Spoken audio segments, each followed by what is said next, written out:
Conditional rendering के साथ हमने देखा था कि एक्चुअली हम जो ये काम कर रहे हैं उसका मेन रीज़न क्या है। मेन रीज़न ये है कि हमारे पास जब नेक्स्ट जेएस नहीं था, उससे पहले रिएक्ट जेएस भी नहीं था, यानी कि 2015 या 14-13 से पहले की बात है। तब हम कैसे वेब डेवलपमेंट करते थे, हम HTML सेपरेट लिखते थे, CSS सेपरेट लिखते थे और जावास्क्रिप्ट को सेपरेट लिखते थे। 3 फाइलों में ये काम करते थे। उससे क्या होता था 3 फाइलों में कि अगर आपने HTML की किसी टैग के अंदर, जैसे अभी तो हमने लास्ट टाइम देखा ना, हमने यहाँ पे एक वेरिएबल था कोर्स टाइटल, उसको प्रिंट कराना था, हमने कर्ली ब्रेसेस लगाई, बीच में प्रिंट हो गया। वो HTML के टैग के अंदर हमारा डायनामिक कंटेंट प्रिंट हो गया, जो भी मैंने वेरिएबल में चीज़ रखी थी वो प्रिंट हो गई। अच्छा, ये नॉर्मली अगर हमें HTML CSS और जावास्क्रिप्ट में करना पड़े ना ये काम, तो उसके लिए पहले हमें जिस तरह CSS के अंदर किसी भी टैग को सिलेक्ट करना होता है तो सिलेक्टर का यूज़ करते हैं, like class selector, ID selector, static selector और बहुत सारे सिलेक्टर्स हैं। इसी तरह जावास्क्रिप्ट के अंदर हम टैग्स को लेके आने के लिए भी सिलेक्टर्स का इस्तेमाल करते थे, जिसमें गेट एलिमेंट बाय आईडी एक बहुत फेमस फंक्शन है। इसका मतलब क्या है कि आप एक H1 का टैग मुझे ला के दो जिसके अंदर ये वाली आईडी हो। सही है, मैं आपको वो एक दफ़ा फील कराना चाहता हूँ कि इससे हमें मतलब जो अभी हमारे पास कंट्रोल है ना, इसकी वर्थ क्या है, ये आपको समझ आएगी। अभी 1 मिनट में आपको ये चीज़ समझाने की कोशिश करता हूँ। देखो हमारे पास HTML ऐसे चल रही है, CSS में भी हम स्टाइल डॉट CSS ऐसे चलाते हैं, और HTML में हमें CSS लिंक करनी हो तो हम लिंक का टैग यूज़ करते हैं और CSS की फाइल ऐड कर देते हैं। तो इस H1 पे मुझे अगर कोई स्टाइल परफॉर्म करना है तो मैं उसके डिफरेंट सेलेक्टर्स हैं, जैसे मैंने ये टैग सेलेक्टर यूज़ कर लिया, टैग नेम सेलेक्टर, तो मैं कहता हूँ background colour is may be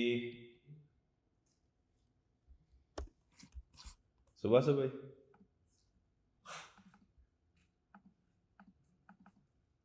अच्छा जी, ये मैंने बैकग्राउंड कलर जो है ना वो शुरू कर लिया है, ये नज़र आ रहा है बैकग्राउंड। अच्छा, टेक्निकली अगर आप देखें ना कि मुझे CSS को मैंने लैदा फाइल में लिखा, HTML को लैदा, फिर मैंने HTML का टैग सेलेक्ट किया किसी सिलेक्टर से, H1 सिलेक्टर से यूज़ किया। इसी तरह अगर मुझे कोई ID सिलेक्टर बनाना है, मे बी हेडिंग, तो उसके साथ अगर मुझे करना है तो मुझे H1 की जगह हैश हेडिंग लिखना है, तो उससे भी मैं सेम काम अचीव कर सकता हूँ जो मैंने अभी किया ना।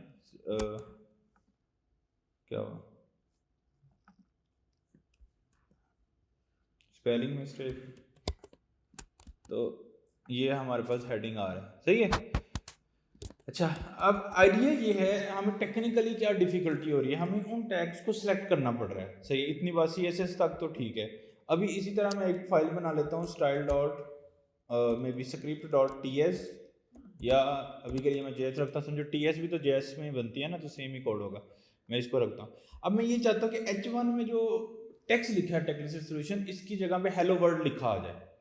अच्छा, अगर हम टाइप उसमें होते नेक्स्ट जेएस में, हम क्या करते हैं, समझो ऊपर यहीं पे, क्योंकि वो हमारी टाइप की भी जावास्क्रिप्ट की फाइल होती है, हम सिंपली इधर कर्ली ब्रेसेस लिख के कोई भी वेरिएबल नेम प्रिंट करा देते, तो वो ऑटोमेटिकली वो चीज़ उसके अंदर आ जाती। लेकिन अगर हम सादा 2013 से पहले की बात करें या रिएक्ट के आने से पहले की बात करें, तो हम क्या करते थे, हम यहाँ पे ये काम अचीव करने के लिए हमें क्या करना पड़ता, हम पहले कांस्टेंट या वे भी वेरिएबल हेडिंग, और वो हम कैसे करेंगे, document dot gate element by ID, और उसके अंदर हम ID देंगे उसको हेडिंग।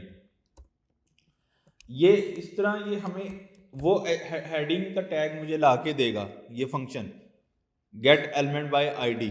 डॉक्यूमेंट क्या है, पूरी HTML, उसमें से मुझे क्या चाहिए, हेडिंग। अब मैं उसके अंदर की अगर टेक्स्ट को चेंज करना है, मुझे लिखना है हेडिंग डॉट इनर HTML, तो उसकी जगह में मुझे लिखना है हेलो वर्ल्ड। मतलब एक हेडिंग के अंदर टेक्स्ट चेंज करने के लिए मुझे ये काम करना पड़ रहा है। अब मुझे एक से ज़्यादा करना है तो फिर मुझे गेट एलिमेंट बाय ID, फिर कुछ करना है, फिर गेट एलिमेंट, मतलब पूरी जावास्क्रिप्ट में gate element by ID, gate element, क्योंकि देखो अल्टीमेट यूजर को जो नजर आएगी वो HTML है, और HTML में कुछ भी प्लेस करना है तो गेट एलिमेंट बाय ID।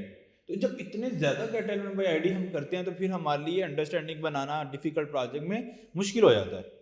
अब इसके अगेंस्ट अगर आप लोग देखो जो हम काम कर रहे थे यहाँ पे, इसमें हम HTML लिख रहे हैं, इस वजह से कि देखो हम जावास्क्रिप्ट की फाइल में ये गेट एलिमेंट बाय आईडी हमें क्यों करना पड़ रहा है, वो इसलिए करना पड़ रहा है कि एचटीएमएल हमारी लेदर फाइल में पड़ी है और जावास्क्रिप्ट हम लेदर सेपरेट फाइल में लिख रहे हैं। समझ आ रही है बात? अगर मैं ये बोलूं कि आपकी एचटीएमएल बी, ये वाली एचटीएमएल बी उठ के इसी फाइल में आ जाए यहाँ पे, तो क्या फिर मुझे गेट एलिमेंट बाय आईडी करने की जरूरत है? नहीं, क्योंकि मेरे पास गेट एलिमेंट बाय आईडी करके मैं वो टैग लेके इसलिए आता हूँ क्योंकि वो सेपरेट फाइल में है। जब वो इसी फाइल के अंदर है जहां पे मेरी टाइपस्क्रिप्ट जावास्क्रिप्ट मैं लिख रहा हूं, तो फिर टेक्निकली मुझे गेट एलिमेंट बाय आईडी करने की जरूरत नहीं है। मैं सिंपली जो भी मैंने टेक्स्ट यहाँ पे लिखना है उसको एक वेरिएबल में रख के यहाँ पे ऐसे मे बी ऐसे इसको मैं सिंपली इसके अंदर यहाँ पे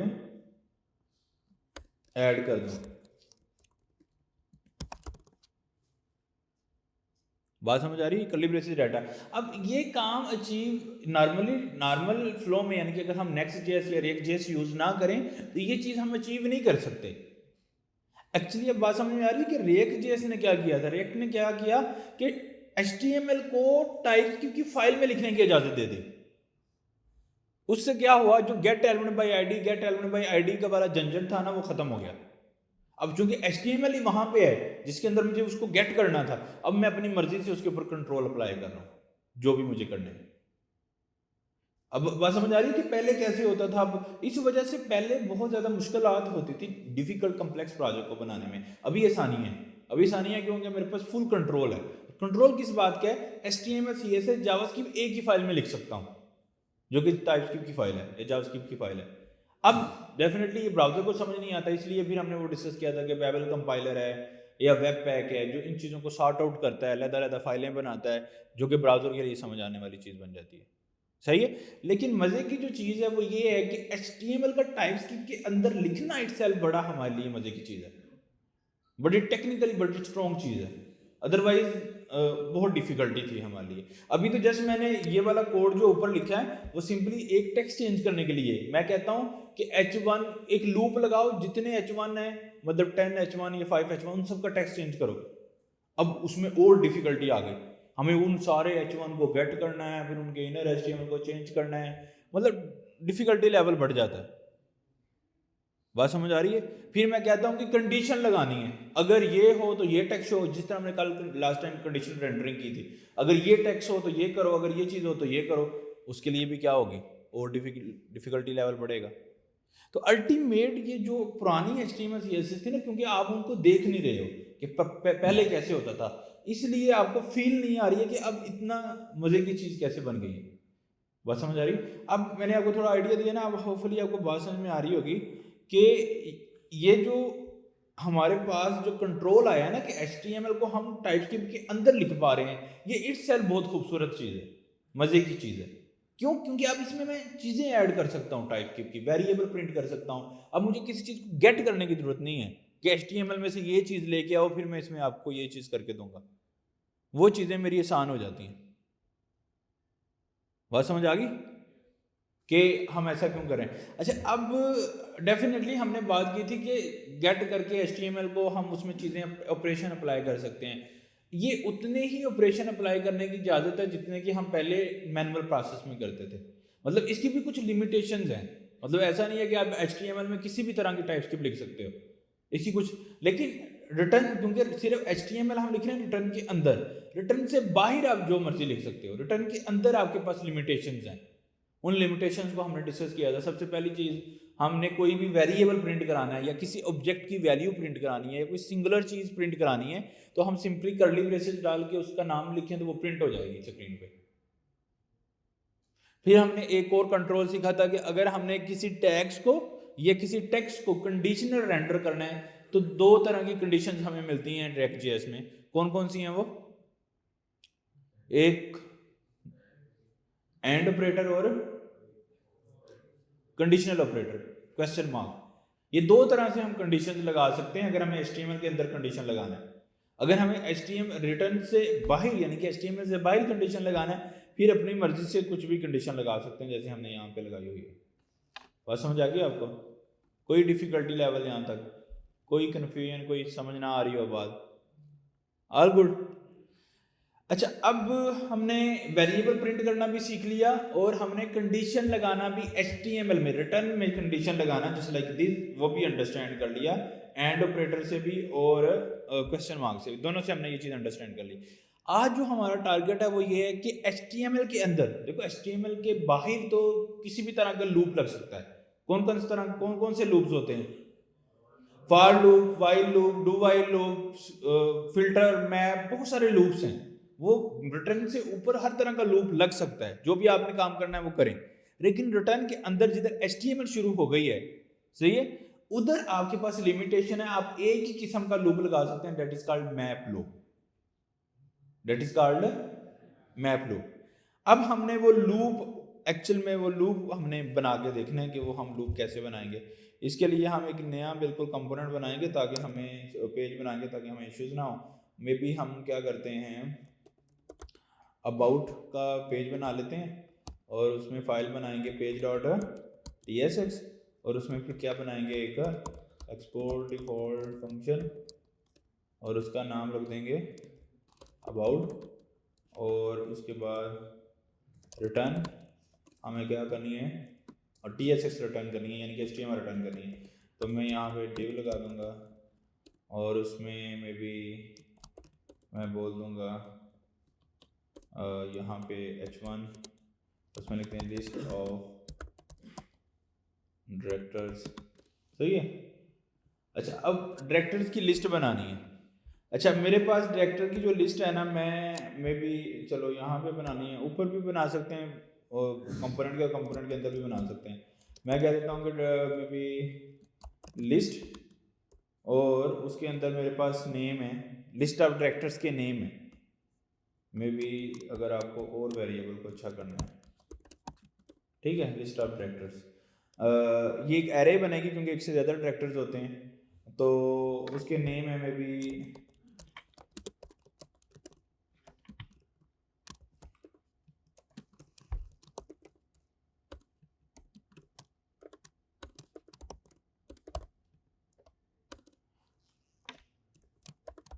ये, मैंने एक डाटा है मेरे पास।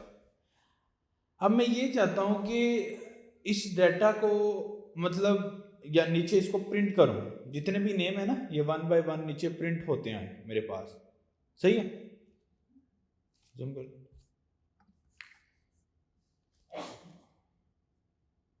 ठीक है, इसको मुझे प्रिंट करना है। अब मेरे पास, अब देखिए जाएगा कितने तरीके हैं मेरे पास। अगर मैं जस्ट वेरिएबल वाला तरीका बनाऊं, सिंगुलर फॉर्म में डाटा को प्रिंट करना, वो मैंने आपको सिखाया हुआ है कैसे करते हैं। वे भी मैं यहाँ पे h2 का टैग यूज करता हूँ, और इसमें मुझे फर्स्ट नेम प्रिंट कराना है। मैं क्या करूँ, कर्ली ब्रेसिस, फिर लिस्ट ऑफ डायरेक्टर्स, फिर अरे बना लूँ, फिर 0 लिख दूँ। इससे क्या होगा, पहला प्रिंट हो जाएगा, सही है। तो हम इसको चला भी लेते हैं कि हमारे पास पहला प्रिंट हो जाए। हमारा पेज कौन सा था, अबाउट, तो लिस्ट ऑफ डायरेक्टर में देखेंगे पहला आ रहा है, ये सब वो प्रिंट हो रहा है यहाँ पे, ऑल गुड। अच्छा, अब मैं क्या कहता हूँ, इसके सामने फर्स्ट अगर प्रिंट हो रहा है तो फर्स्ट लिखा भी आए, तो मैंने क्या किया, फर्स्ट स्पेस और वो डाल के आगे मैंने उसको प्रिंट कर दिया। अब ये फर्स्ट आ रहा था। अच्छा, मुझे अब सेकंड लिखना है तो मैं क्या करूं, सेम इसी कोड को कॉपी पेस्ट कर लूं और इसकी जगह पे क्या कर दूं 1। थर्ड लिखना है तो उसको मैं क्या कर दूं 2 कर दूं। ये आ रहे हैं ऐसे। लेकिन अगर आप लोग देखें तो टेक्निकली थोड़ा गड़बड़ नहीं हो रहा कि कोड को मुझे रिपीट करना पड़ रहा है बार बार। इस काम के लिए अगर ऐसी सिचुएशन आए तो हम नॉर्मली टाइपस्क्रिप्ट में क्या यूज करते थे, लूप यूज करते थे।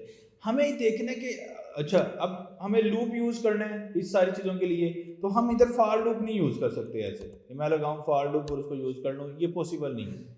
यानी कि TSX के अंदर हम लूप सिर्फ एक ही यूज कर सकते हैं, that is called map loop, जब भी हमें लूपिंग करनी है। और मैप लूप आपको पता है किस चीज पे चलता है, एरे पे चलता है, सही है। मैं बार बार बोल रहा हूं ये सिर्फ रिटर्न की बात है, इस रिटर्न से ऊपर मैं फॉर लूप लगाऊं जो भी लगाऊं वो चलेगा, वो क्योंकि वो सिंपल टाइप की है। रिटर्न के अंदर की बात कर रहा हूँ, रिटर्न के अंदर सिर्फ एक ही तरह का लूप चलता है, दैट इज कॉल्ड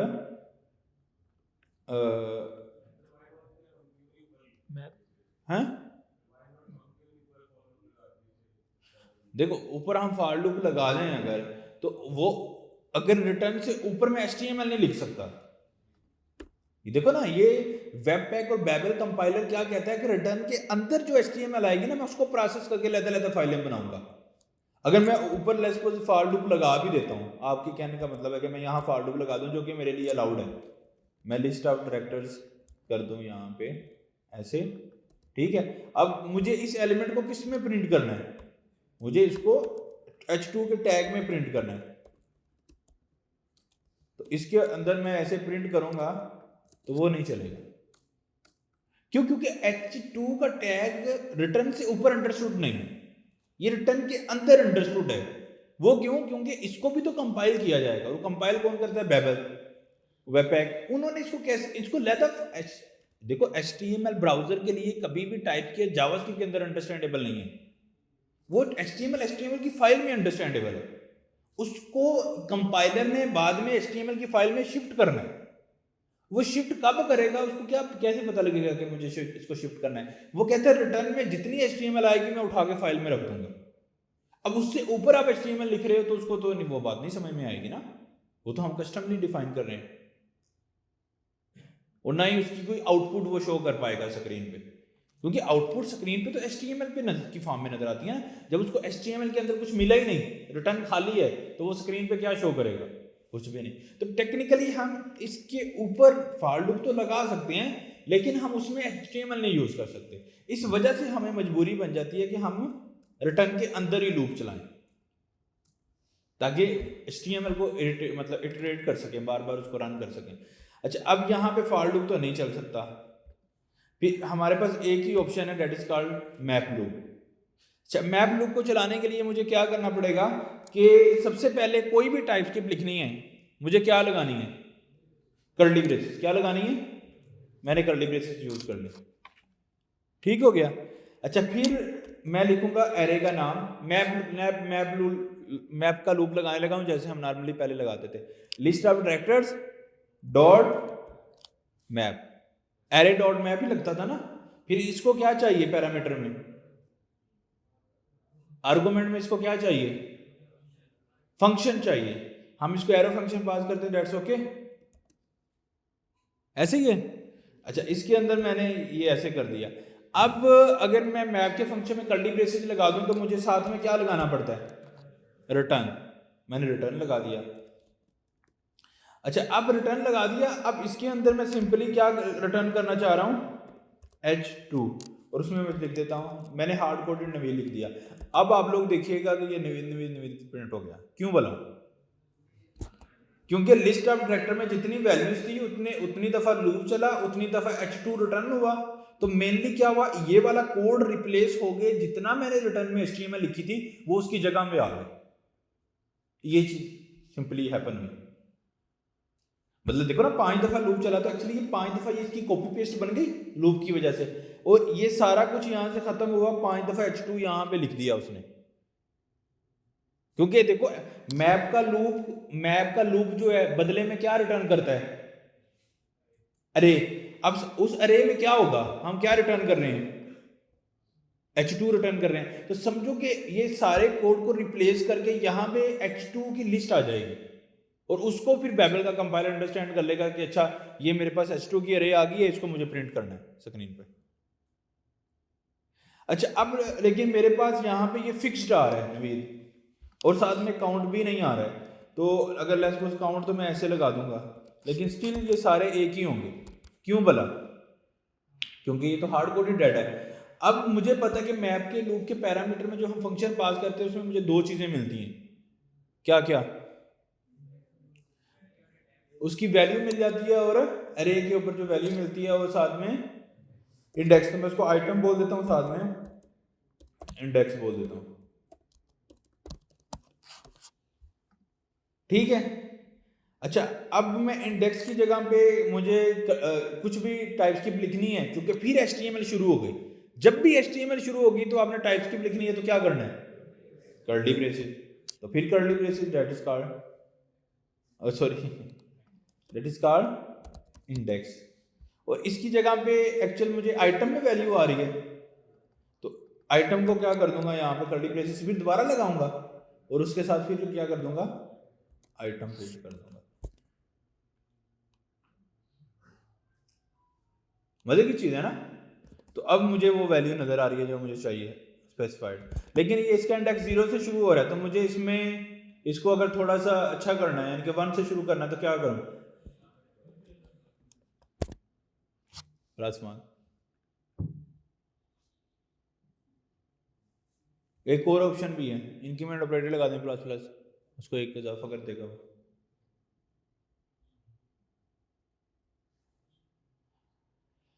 बात समझ आ गई आपको? कोई कंफ्यूजन यहां तक, कोई प्रॉब्लम?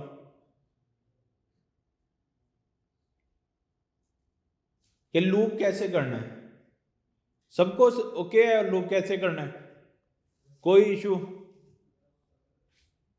कोई प्रॉब्लम नहीं है? सही है। अब आपको मैं एक छोटा सा हमें टास्क बनाना है यहाँ पे।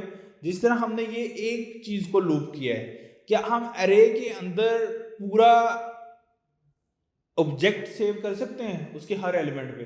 ये हमने काफी दफा करके देखा है कि हम लिस्ट ऑफ स्टूडेंट बना के उसका एक ऑब्जेक्ट हम बना लेते होते हैं, तो वो हमें उसकी जो भी चीजें हैं वो मिल जाती हैं। ऐसे ही होता है ना। अच्छा, अब रेदर देन कि इसकी जस्ट एक डायरेक्टर की इंफॉर्मेशन हो, मैं उसकी कंप्लीट इंफॉर्मेशन शो करना चाहता हूँ। अच्छा, कंप्लीट इंफॉर्मेशन शो करने के लिए डेफिनेटली मुझे इसकी टाइप भी डिफाइन करनी चाहिए, तो हम इसकी टाइप भी डिफाइन कर लेते हैं क्योंकि हमने इसकी अभी टाइप डिफाइन नहीं की। तो हमें कहाँ पे लिख लेते टाइप्स के अंदर, और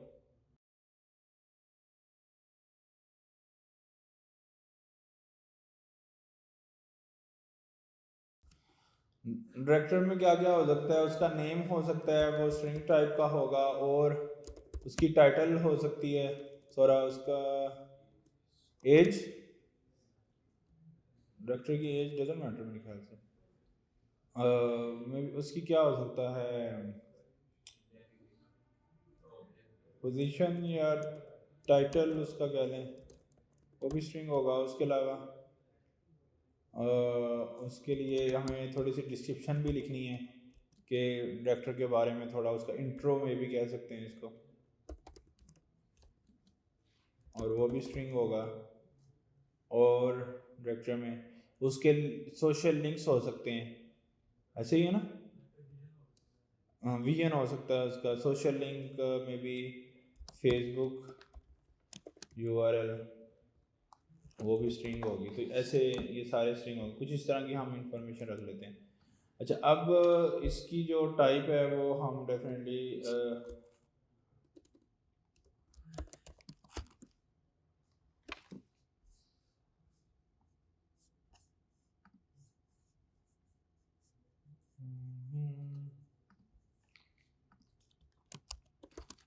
ये उधर फैच क्यों नहीं हो रहा, क्योंकि हमने इसको एक्सपोर्ट नहीं किया ना। तो अब हम इधर लिखेंगे डायरेक्टर टाइप, तो इंपोर्ट कर लेगा उसको। और अब डेफिनेटली ये एरर भी दे रहा है वो क्यों, क्योंकि ये एक ऑब्जेक्ट है और उसके अंदर हमें ऑब्जेक्ट ही पास करना पड़ेगा, और उसमें सारी चीज़ें पास करनी है, लाइक उसका नेम और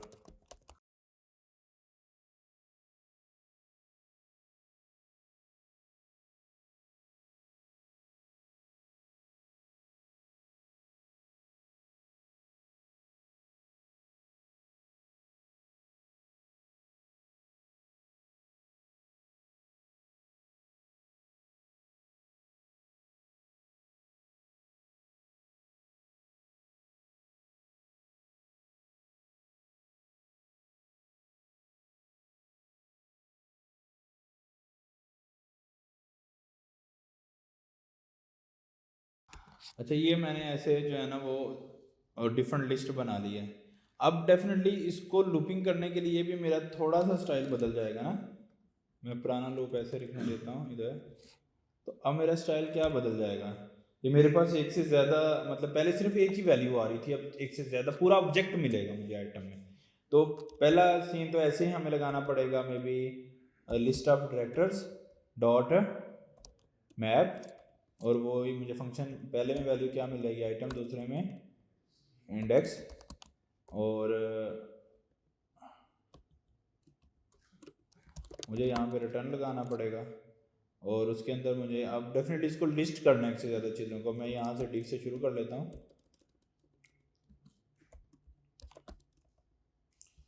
और इसके अंदर चीज़ें डाल लेता हूँ, मे बी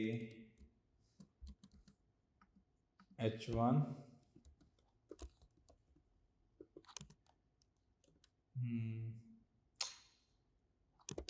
नेम कॉलन, उसका नेम मुझे किस में मिलेगा अब, आइटम डॉट नेम में। और उसके बाद हैं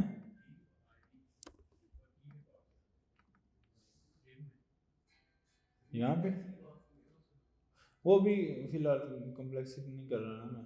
तो अगर हमें इसका इंट्रो शो करना है तो आइटम डॉट इंट्रो, और अब डॉट डॉट करके इसलिए कर रहा हूँ क्योंकि ये आइटम एक ऑब्जेक्ट है, तो ऑब्जेक्ट में से किसी भी की को लेना है तो उसको थोड़ा सा हमें करना पड़ता है इस तरह।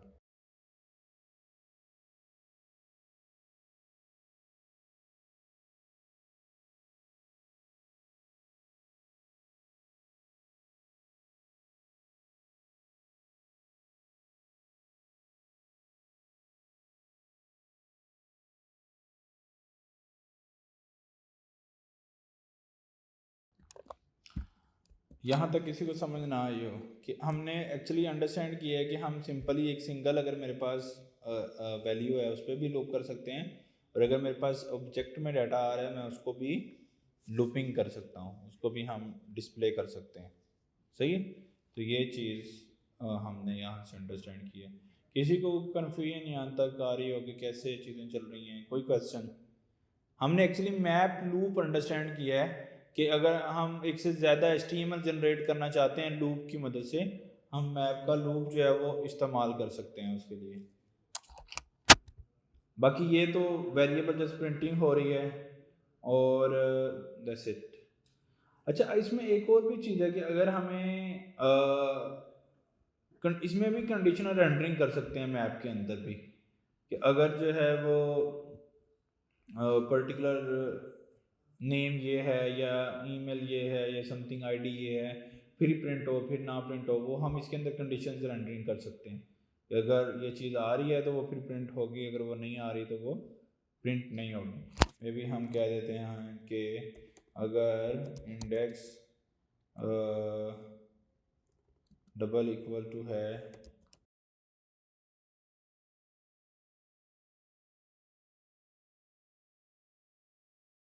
अगर इंडेक्स इवन है तो प्रिंट हो, अगर ऑड है तो प्रिंट ना हो। तो ये यहाँ से हमने शुरू किया, इसको हमें यहाँ पे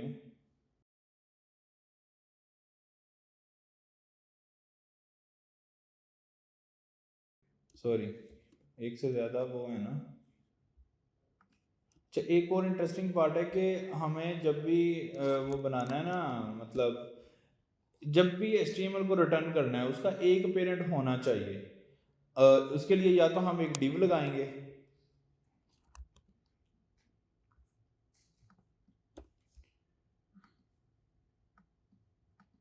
या फिर हम फ्रेगमेंट बोलते हैं इसको, खाली टैग लगा देंगे। अब अगर देखें तो नवीद और मुदस्सर जो है वो प्रिंट हो रहा है, एक बीच में से प्रिंट नहीं हो रहा क्योंकि उसका नंबर ऑड आ रहा था, इसका 1 था ना इंडेक्स, तो ये प्रिंट नहीं हो रहा, बाकी 2 प्रिंट हो रहे हैं। सिंपली मैंने इधर किया क्या है, इंडेक्स को डिवाइड किया 2 पे, सॉरी इसका रिमाइंडर चेक किया 2 के साथ, अगर 0 है तो फिर मैंने बोला कि ये सारे टैग प्रिंट हों, अगर इसका रिमाइंडर 0 नहीं है तो फिर सिंपली खाली ऑब्जेक्ट प्रिंट हो जाए। या अल्टरनेटिव हम एंड ऑपरेटर भी यूज़ कर सकते थे यहाँ पे ऐसे, और ये वाला हम फिर ख़त्म कर देते हैं, तो फिर भी रिजल्ट सेम ही था। सही। तो आइडिया ये है कि हम इसके अंदर कंडीशनल रेंडरिंग भी कर सकते हैं अगर हम करना चाहें। लिस्ट लेके उसको हम यहाँ पे प्रिंट कर सकते हैं अपनी मर्ज़ी से। इसमें किसी को कन्फ्यूजन, हमने अभी तक क्या किया है कि हमारे पास अगर कोई अरे है उसकी मदद से हम एक से ज़्यादा टैग जनरेट कर सकते हैं। वो सिंगल अरे यानी कि सिर्फ लिस्ट ऑफ स्ट्रिंग भी हो सकती है, वो लिस्ट ऑफ ऑब्जेक्ट भी हो सकती है, वो किसी भी तरह की स्ट्रिंग अरे हो सकती है। उसको हम लिस्ट कर सकते हैं HTML के अंदर, और फिर उसके अंदर हम अपनी मर्ज़ी से जो भी अरे के अंदर वैल्यूज़ हैं वो डायनेमिकली शो कर सकते हैं। और उसके बाद जो है हम उसमें कंडीशनल रेंडरिंग भी कर सकते हैं, जो लास्ट टाइम हमने सीखा था। इस तरह से हमने इसको एडजस्ट किया। अच्छा, अभी हम क्या करते हैं, ये तो जस्ट कुछ डाटा था जो मैंने यहाँ पे प्रिंट कर दिया। अगर मेरे पास कहीं से इंटरनेट से लॉन्ग डाटा भी आ रहा है, हमने शायद लास्ट टाइम कंट्रीज़ की लिस्ट देखी थी।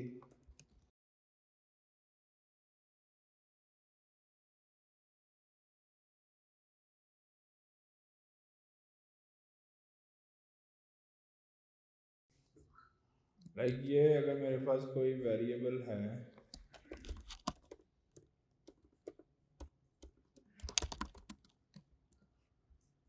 सही है, लिस्ट ऑफ डाटा। अब ये भी एक अरे है, ऐसे ही है ना, जिसमें नेम और कोड आ रहा है। अगर मैं इस पे लूप लगाना चाहता हूँ तो मैं क्या करूँगा, उसको हम कमेंट कर लेते हैं।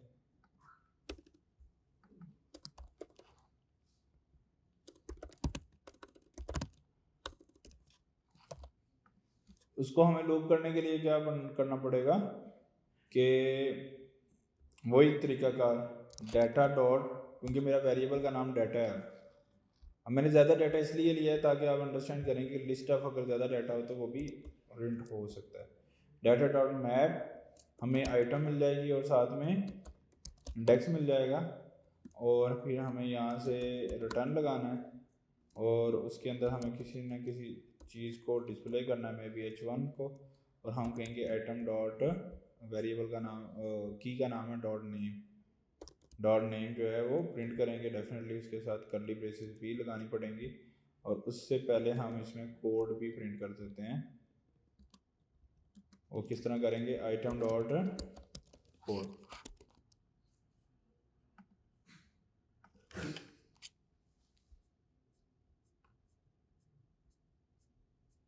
लूप की पावर अंडरस्टैंड कर रहे हो ना, कि अगर नॉर्मली अगर हम इतने टैग सबको प्रिंट करना पड़ता, एक एक को 0 उठाना है, 1 उठाना है, 2 उठाना, कितने प्रिंट कर लेते। अब 1 मिनट में ये सारे प्रिंट हो गए। हमें छोटा सा कोड लिखना पड़ा कि हमने H1 में उसका कोड और उसका नेम प्रिंट कर दिया, item dot code item dot name, और वो जेसन डाटा में मेरे पास अवेलेबल था। सही है। तो अगर मुझे इस तरह लूप करना है तो वो मैं इजीली लूप जो है वो कर सकता हूँ।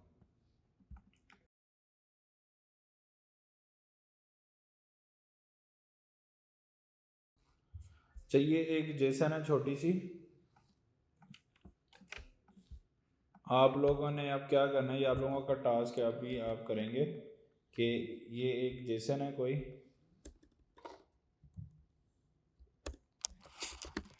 स्टूडेंट्स, इसको आप प्रिंट करेंगे। और प्रिंट कैसे करेंगे, टेबल की फॉर्म में, लाइक टेबल टैग लगाएंगे और उसमें फिर हम ये सारा प्रिंट करेंगे।